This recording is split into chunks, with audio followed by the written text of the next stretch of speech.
श्री शिवाय नमस्तुभ्यम। राधे राधे मेरे प्यारे भाइयों बहनों माताओं व बंधुओं, संस्कार की बातें चैनल में आपका स्वागत है।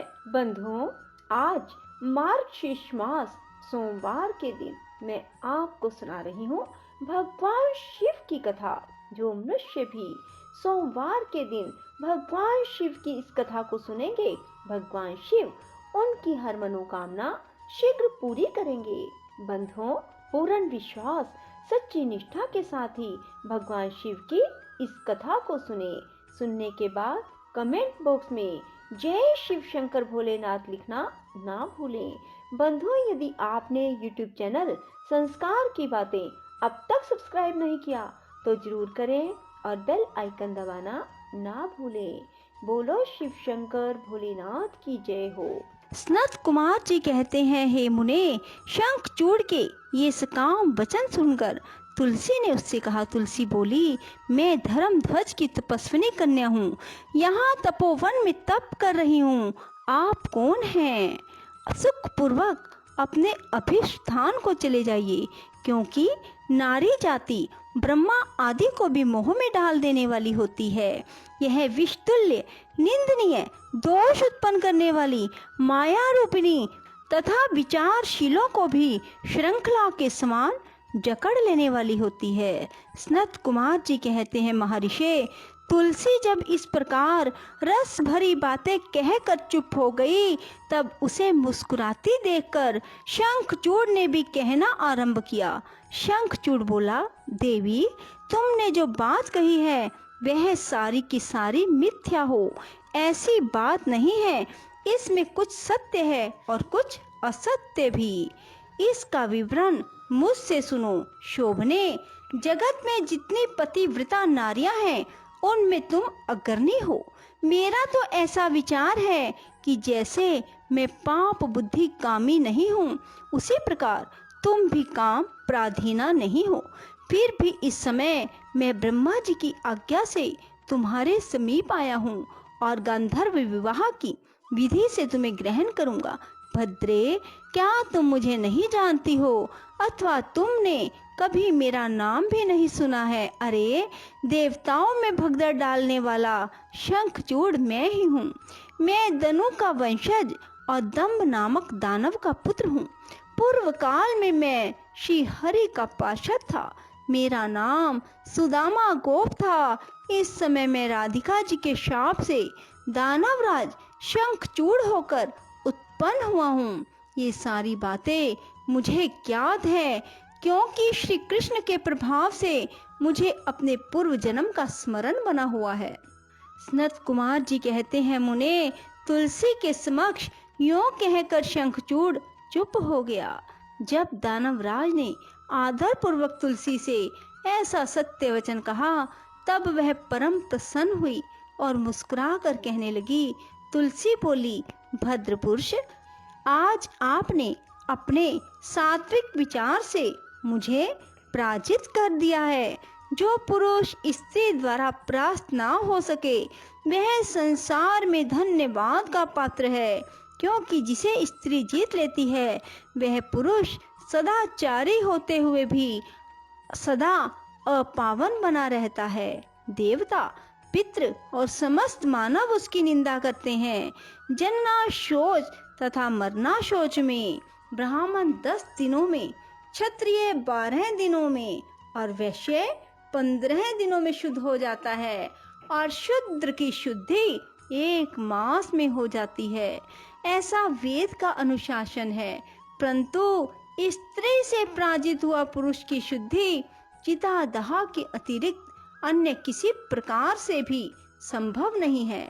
इसी कारण उसके पितर उसके द्वारा दिए गए पिंड तर्पण आदि को इच्छा पूर्वक ग्रहण नहीं करते। देवता भी उसके द्वारा अर्पित किए गए पुष्प फल आदि को स्वीकार नहीं करते।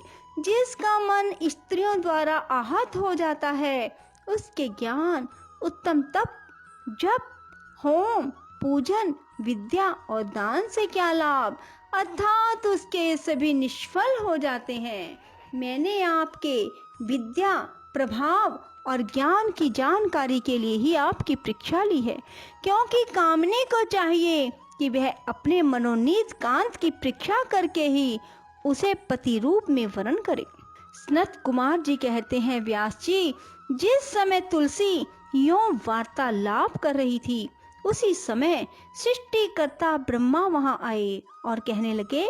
ब्रह्मा जी ने कहा, शंखचूड़, तुम इसके साथ क्या व्यर्थ में वाद विवाद कर रहे हो?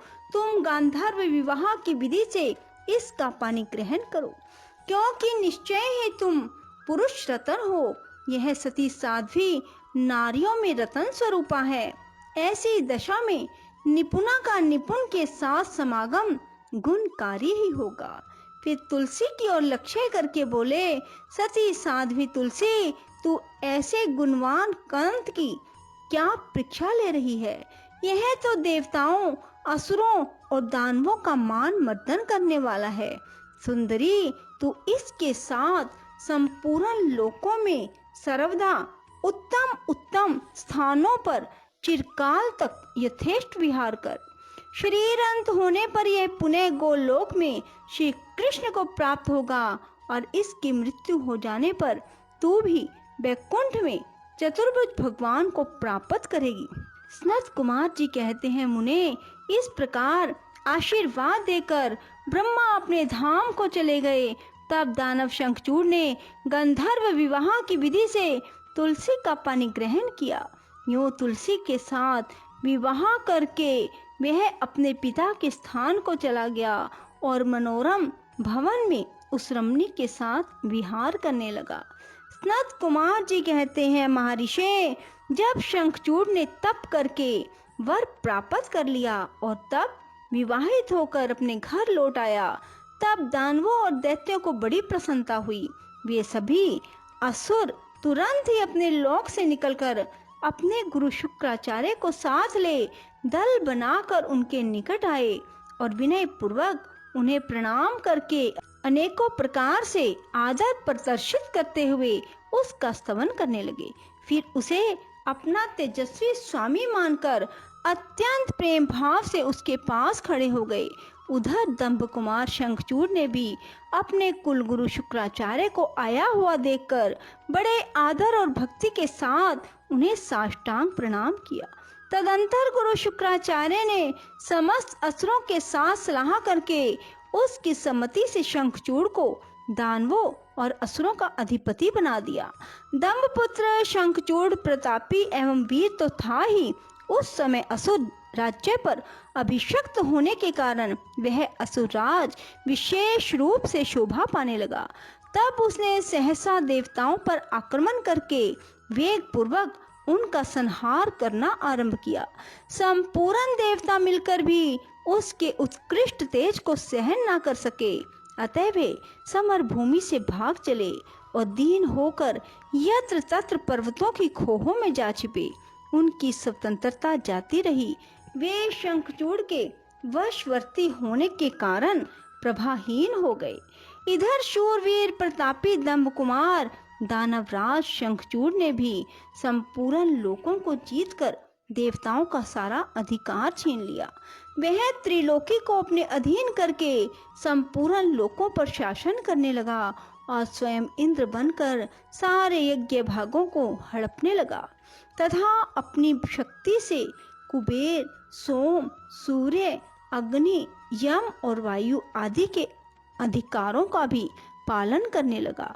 उस समय महान बल पराक्रम से संपन्न महावीर शंखचूड़ समस्त देवताओं, असुरों, दानवों, राक्षसों, गंधर्वों, नागों, किन्नरों, मनुष्यों तथा त्रिलोकी के अन्य अन्य प्राणियों का एकछत्र सम्राट था। इस प्रकार महान राजराजेश्वर शंखचूड़ बहुत वर्षों तक संपूर्ण भुवनों के राज्य का उपभोग करता रहा। उसके राज्य में ना अकाल पड़ा, ना महामारी, ना अशुभ ग्रहों का प्रकोप होता था। आदि व्याधियां भी अपना प्रभाव नहीं डाल पाती थी। यूं सारी प्रजा सदा सुखी रहती थी। पृथ्वी बिना जोते ही अनेक प्रकार के धान्य उत्पन्न करती थी। नाना प्रकार की औषधियां उत्तम उत्तम फलों और रसों से युक्त थी। उत्तम उत्तम मनियों की खदानें थी। समुद्र अपने तटों पर निरंतर ढेर के ढेर रत्न बिखराते रहते थे।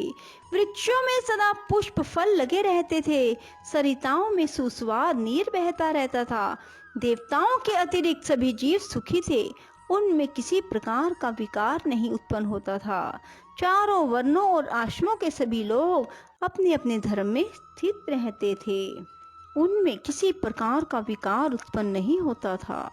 इस प्रकार जब वह त्रिलोकी का शासन कर रहा था, उस समय कोई भी दुखी नहीं था। केवल देवता भ्रातृद्रोहवश दुख उठा रहे थे। मुने, महाबली शंखचूड़ गोलोक निवासी श्री कृष्ण का परम मित्र था। साधु स्वभाव वाला वह सदा श्री कृष्ण की भक्ति में निरत रहता था। पूर्व शापवश उसे दानव की योनि में जन्म लेना पड़ा, परंतु दानव होने पर भी उसकी बुद्धि दानव की सी नहीं थी। बोलो शिव शंकर भोलेनाथ की जय। राधे राधे। जय श्री कृष्णा। बंधुओं, यदि आपको हमारी वीडियो पसंद आए तो इसे लाइक करें और शेयर भी जरूर करें। धन्यवाद।